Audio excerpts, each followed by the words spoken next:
association avec le Musée maritime de Charlevoix, l'artiste multidisciplinaire Yves Desgagnés présente sa première exposition intitulée « Mise à l'eau ». Une trentaine de tableaux seront exposés jusqu'au 5 septembre prochain.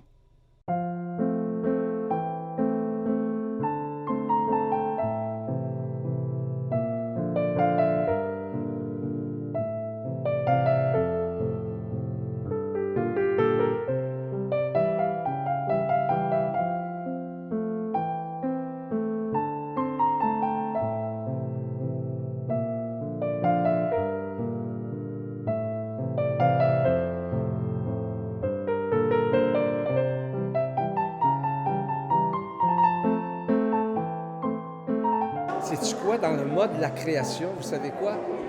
Le processus est toujours le même. Dans ce sens-là, oui. C'est pas dans la même place dans le cerveau, par exemple.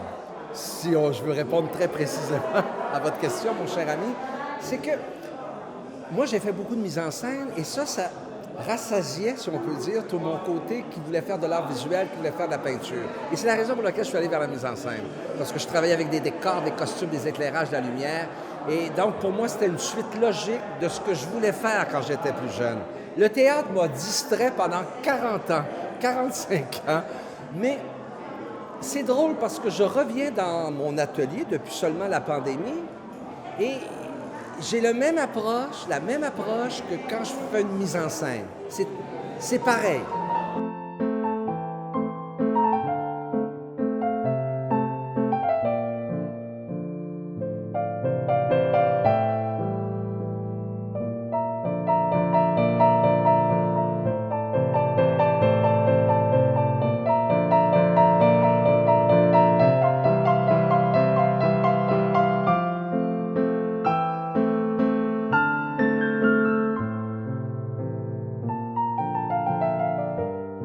Ça, c'est vrai.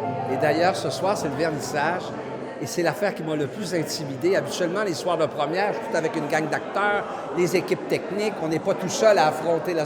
Mais là, je suis tout seul et flambant nu. Faire de la peinture, c'est de se mettre flambant nu devant le monde. Et ça, c'est très différent, par exemple. Mais quand je prépare une mise en scène, il y a un grand temps de préparation qui est totalement seul. OK, les acteurs, telle affaire, je dirais les équipes, qui je vais choisir dans tel rôle. Il y a une démarche très personnelle là-dedans. Et comme on a une vie très courte, même quand on vit jusqu'à 100 ans, c'est extrêmement court, j'avais pas le choix d'aller au bout de ce petit rêve d'enfant, de devenir un artiste peintre. Je me suis dit, je vais voir si ça pogne un petit peu mes affaires, tu sais. Fait que c'est pour ça que c'est la première exposition.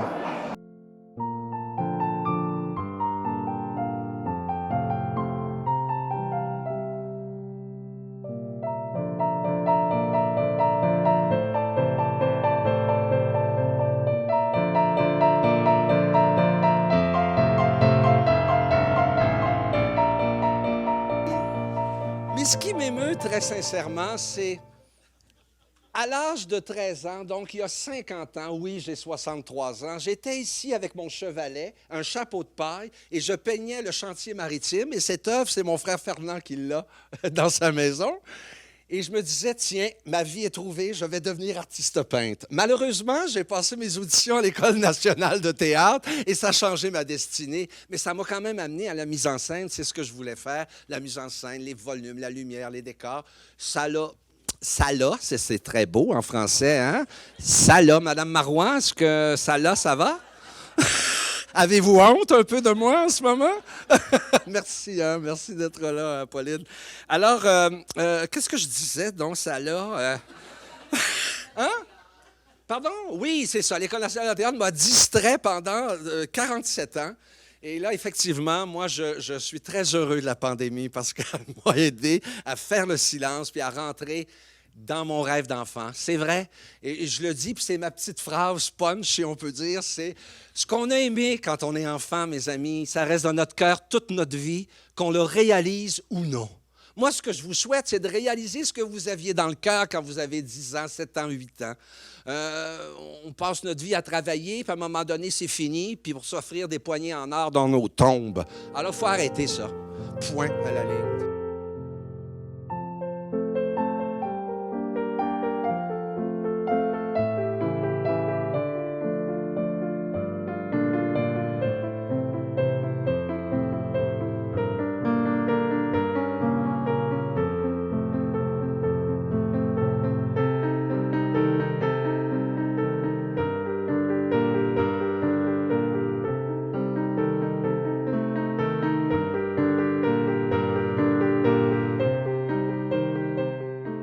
Ouais, ça, c'est le théâtre qui m'a appris ça. Le théâtre, là, on monte une pièce du 19e siècle, une pièce contemporaine, une pièce d'époque, des Tchekhov, ça se passe en 1888. Et le théâtre m'a fait aimer tous les styles. Et ça se retrouve dans votre peinture? Oui, et moi, mon objectif, c'est de ne pas avoir un style. C'est d'épouser le... En fait, mon plaisir, c'est d'exprimer des choses. Et c'est ma dernière préoccupation, le style. Je me dis pas, il faut que ça ait à rien pantoute. J'ai envie de faire ça, je fais ça. Si ça a du style ou si ça n'en a pas, c'est celui qui le regarde qui va le juger, mais c'est pas ma job.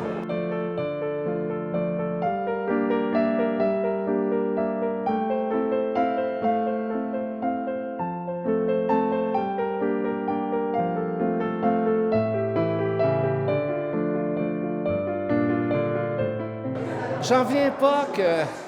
Il y a 50 ans que j'étais dans le chantier maritime, il me semble que c'est il y a 2 minutes, là, tu sais. Il faut se rendre compte à un moment donné dans la vie qu'il y a une échéance à cette vie-là. Que même si je vis jusqu'à 100 ans, c'est dans 2 minutes. Et c'est drôle, ça m'émeut de refaire la boucle avec mon enfance, puis avec mes désirs de quand j'étais jeune. Ça, je peux pas vous expliquer, mais c'est comme si je faisais la boucle sur toute ma vie. Puis ça m'a permis aussi beaucoup de penser à mon père. Mon père qui était un marin formidable, qui était même pas juste un marin, un être humain formidable. Et de peindre comme on voit ici, c'est ces bateaux qui ont appartenu à lui, ben c'est comme si j'étais un peu en conversation avec lui. Il est mort en 1996.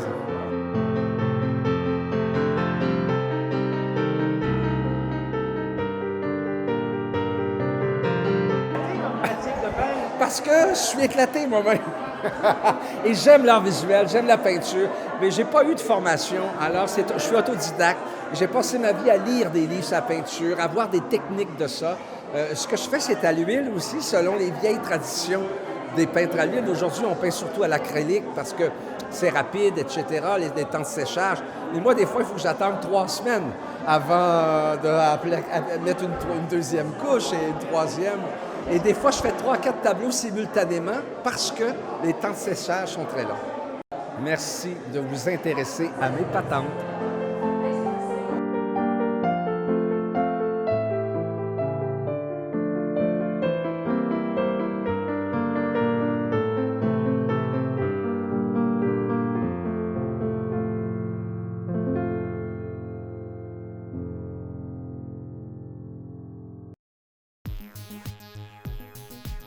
Des citoyens de Petite-Rivière-Saint-François, en collaboration avec le regroupement des artistes et la municipalité, ont organisé un événement estival du 20 au 22 août intitulé « L'Expo du Plateau des Arts ».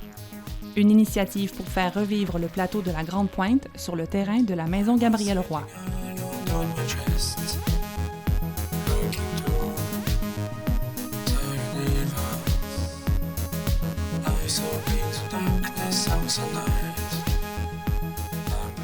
Ah, écoute, ben, ça représente quelque chose de... C'est assez pertinent de faire un événement ici avec le passé qu'on connaît ici sur le site avec Gabriel Roy, qui a passé, je pense, pas loin de 30 étés à venir travailler ici, puis à s'inspirer de ce lieu magnifique, puis qui a inspiré beaucoup de peintres aussi. On pense à René Richard, on pense à plein d'autres peintres, Paul-Émile Bordua qui est venu... Donc, il y a vraiment un beau feedback ici d'artistes qui est venu, que ce soit au niveau littéraire, art visuel. Puis, c'est intéressant. Moi, je ne fais pas beaucoup de symposiums de ce type, mais quand on m'a parlé de l'événement ici, ça m'a tout de suite interpellé parce que je sais qu'à Petite-Rivière, il y a quelque chose d'authentique ici qu'on n'a pas ailleurs. Puis il y a quelque chose aussi, bien, des événements comme ça, il n'y en a pas tant non plus. Hein? On n'a pas beaucoup d'événements culturels de ce genre-là. Ça fait que je me suis dit, bon, c'est une bonne idée de venir donner un coup de main. Puis il y a toujours un lien aussi avec l'île aux Coudes. Moi, je suis un gars de l'île aux Coudes. Fait que l'île aux Coudes, Petite-Rivière, hein, on est 2 endroits un peu isolés. L'île est isolée par l'eau, Petite-Rivière est isolée. Ça fait que il y a des parentés, puis il y a toujours eu bon rapport, que ce soit les constructeurs de goélettes dans le temps qui traversaient ce qu'on appelait la montagne du cabaret, pour aller chercher du bois pour les goélettes, la construction. Donc, c'est tout ça un peu là, qui m'a convaincu. L'événement de la partie littéraire qu'on a avec, elle est avec Sylvie Lucier, ouais. Donc, elle a fait une activité de conte avec les enfants. Ensuite, on a eu... il y a la partie, bien sûr, en art visuel, là, où les artistes présentent leur travail, puis sont amenés à travailler sur place. Puis la troisième partie, le passé, présent, futur, donc... c'est un événement fondamental parce qu'elle représente vraiment l'histoire. Puis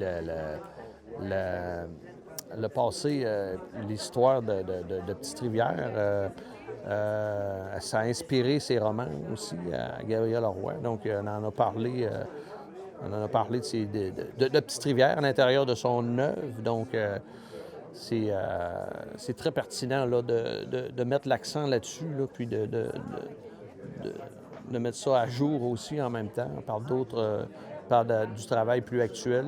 Les artistes aussi de Petite-Rivière, ça leur donne une tribune aussi pour exposer leur travail ici. Donc, c'est un peu ça.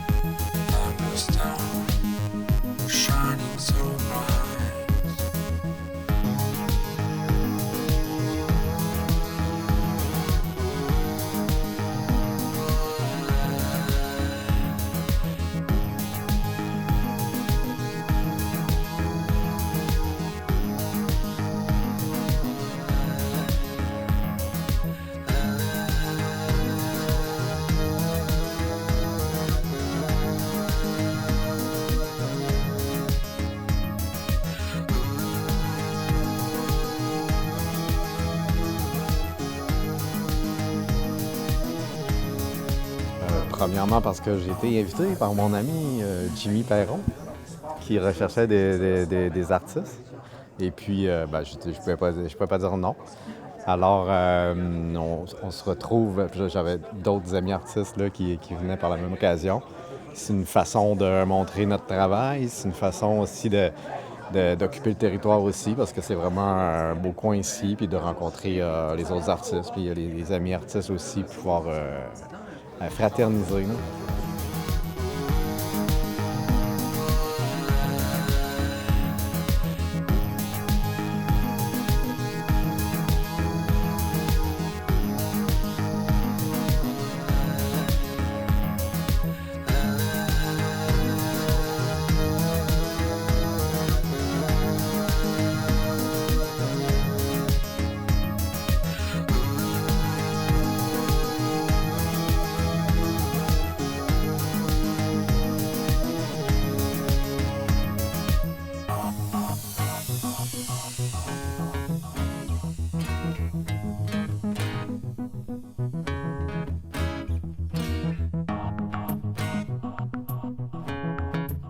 En fait, c'est Jimmy Perron qui m'a appelé pour me dire qu'il était président d'honneur pour le symposium.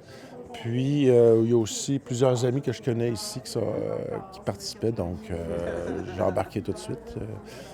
Ça fait du bien de voir du monde dans le symposium. Puis, ça représente quoi pour vous, votre participation, finalement? Qu'est-ce que ça représente? Je suis content de montrer, de rencontrer premièrement la Petite-Rivière. Je connaissais un peu Petite-Rivière, mais pas les gens. Puis c'est le fun d'échanger les histoires et les paysages, puis de savoir qu'il y a autant de peintres qui sont passés ici aussi. Ça rajoute un peu dans mes cordes, là. Vous êtes à Baie-Saint-Paul? Oui, c'est vrai, je suis à Baie-Saint-Paul. Depuis plusieurs années? Non, c'est ma première année, en fait. C'est nouveau. OK. Génial, merci beaucoup. Plaisir.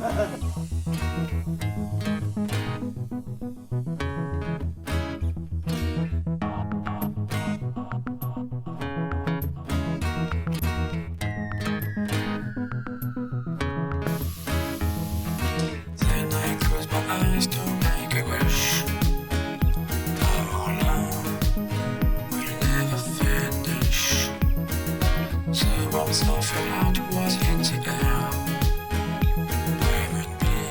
super opportunité pour moi de me faire connaître encore plus en dehors de Baie-Saint-Paul et puis d'appuyer le projet aussi parce que je sais que ça va être renouvelé d'année en année.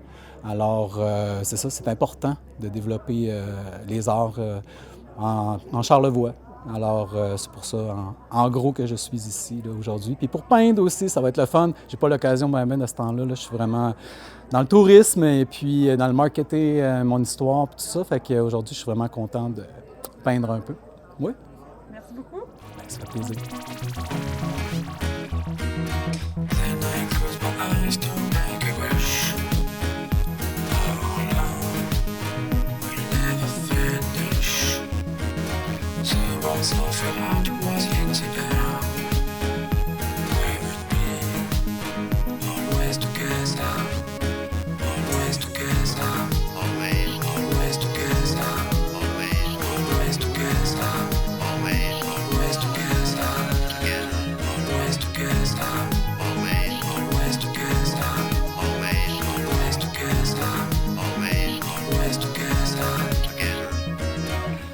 On a fait préparer un plan d'aménagement qui devrait être mis en branle dès 2022. Et on vous propose d'en prendre connaissance. Et ce site, ce parc de cet été qui chantait, là, sera un point d'admiration pour tout le Québec. Et c'est grâce à la Fondation Gabriel Leroy qui nous a remis ces biens-là de Mme Gabrielle Leroy. Et on va continuer à en faire la propagation et continuer la mission qui avait été développée par la Fondation Gabriel Leroy.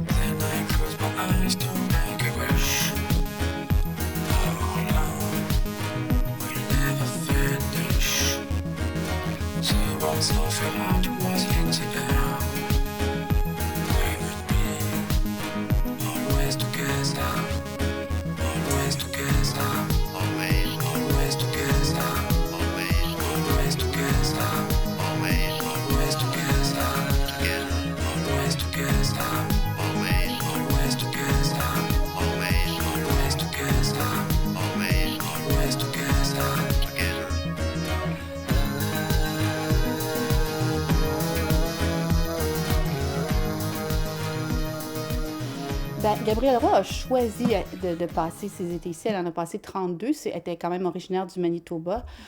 J'ai l'impression, de toute façon, quand on lit ses écrits, on se rend compte à quel point elle était attachée au village. Elle y trouvait une magie, une musique, presque. C'est surtout notable dans Cet été qui chantait, qui est un recueil de nouvelles qui a été écrit suite à la mort de sa sœur. Alors, c'est un livre sur le deuil, mais un livre lumineux sur le deuil qu'elle a écrit elle-même pour se faire du bien. Comme quand on fait quelque chose qu'on aime quand on a de la peine, mais elle a écrit des nouvelles de Petite-Rivière qui mettaient en scène le village qu'elle aimait avec ses amis du plateau, ses amis qu'elle aimait, Berthe Simard, puis Aimé. On est tous un peu parents à Petite-Rivière, fait que je suis parente de loin aussi avec ces gens-là. Ma meilleure amie Gervaise, c'était sa tante Berthe. Alors, il y a un lien un peu organique et familial au niveau de ce personnage-là, qui était une icône ici. Tu sais, Gabrielle Leroy, quand j'étais adolescente, là, on l'admirait beaucoup.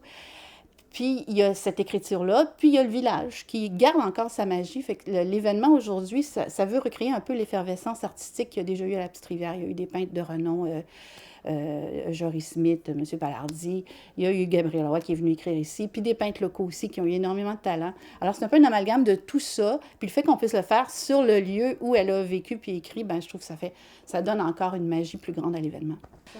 Bien, c'est la première édition. On espère que ce soit récurrent. On a des grandes ambitions. C'est des événements portés par des bénévoles. Alors, c'est sûr que c'est à la merci de la volonté des gens, de leur bonne volonté, en fait, puis de l'implication éventuellement aussi des paliers de gouvernement. Mais je pense qu'il y a une volonté, mais c'est certain qu'il y a un énorme potentiel pour faire quelque chose ici de signifiant, là, au niveau artistique, puis au niveau culturel, puis même au niveau touristique. Le tourisme culturel au Québec n'est pas très développé, mais quand on va en Europe, il y a beaucoup de gens qui visitent les lieux de création des grands écrivains. Alors, je ne vois pas pourquoi on ne pourrait pas avoir ça aussi à la Petite-Rivière, parce que quand même, Gabrielle Leroy, c'est une artiste de renommée mondiale. On l'a. était ici. Pourquoi ne pas en profiter?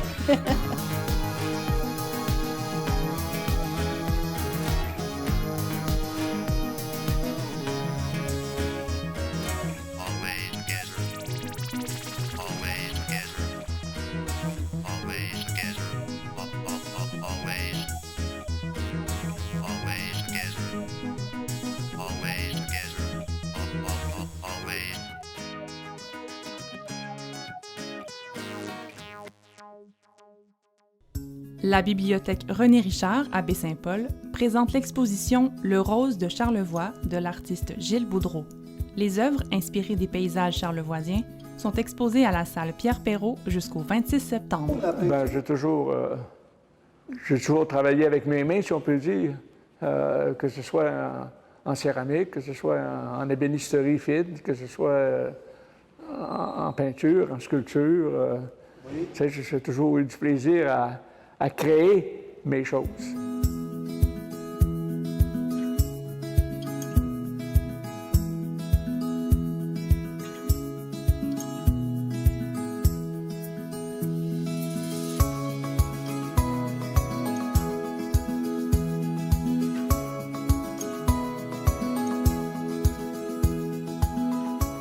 Je connais la ZEC Buteux depuis 1984 et c'est une ZEC que j'ai visitée à chaque année de façon intensive, si on peut dire. Et aujourd'hui, j'ai 8 canaux sur 8 lacs différents. Et la chose qui m'a frappé depuis longtemps, c'est que les rochers sont roses. La roche de ces rochers-là est rose. Comme on dit, le rose, le bleu, le vert. Exactement. Alors, c'est le rose de Charlevoix, c'est le rose des roches ou des montagnes de Charlevoix.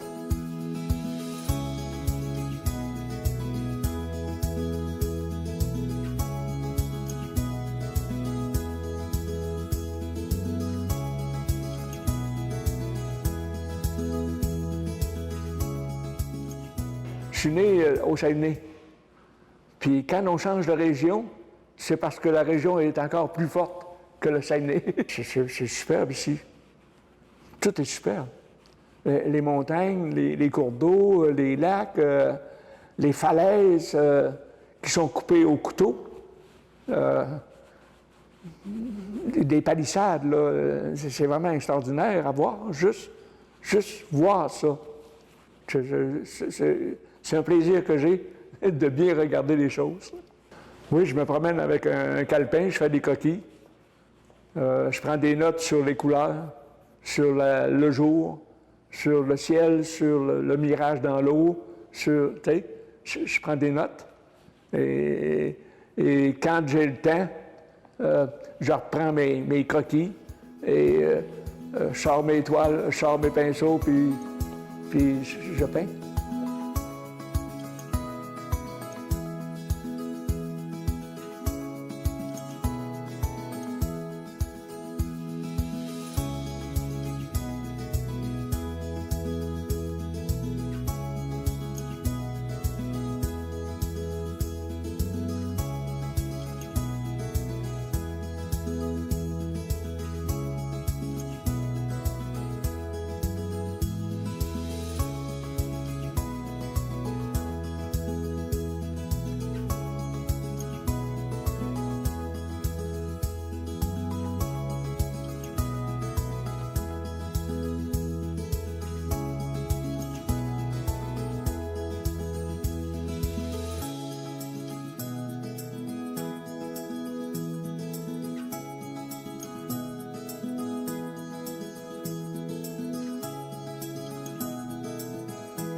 je suis pas un amateur de caméra de photo.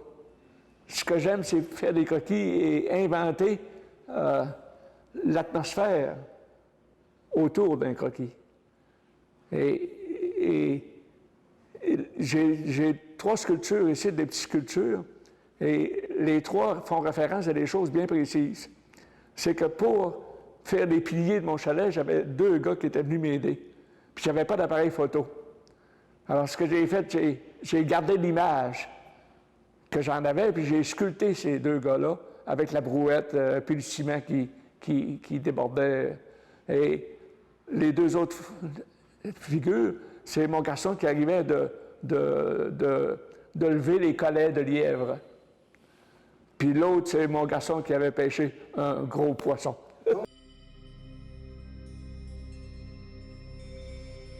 Le populaire Ciné dans le Pré bat son plein depuis déjà quelques semaines au cœur de Baie-Saint-Paul. Lucie Tremblay nous présente la programmation 2021. Du gros bonheur.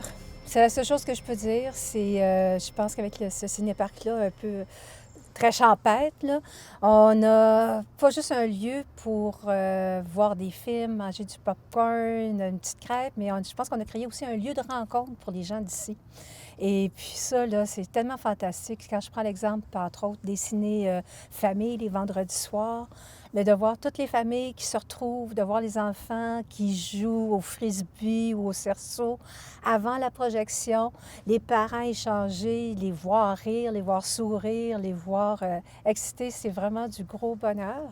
Et puis je réalise aussi que les gens du coin, ils viennent. Puis c'est un lieu de rencontre, un lieu de partage.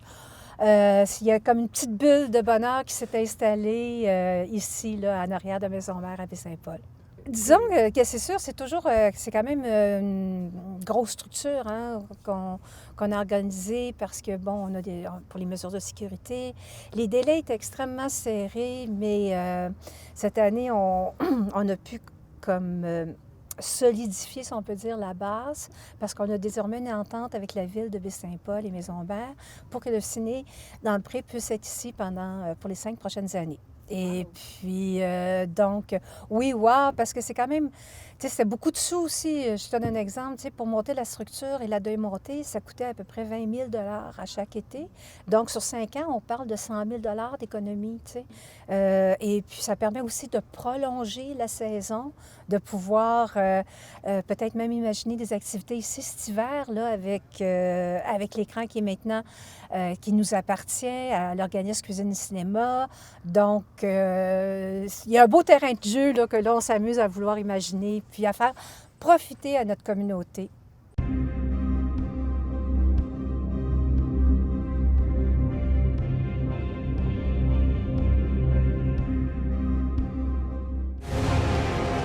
C'est ici! Notre société change. Il y a de quoi s'inquiéter. Et le monde va changer pareil. Avec ou sans. 2 pouces de me faire crasser. Attrape! Curieux, comme toutes ces plantes comestibles sont parfaitement alignées.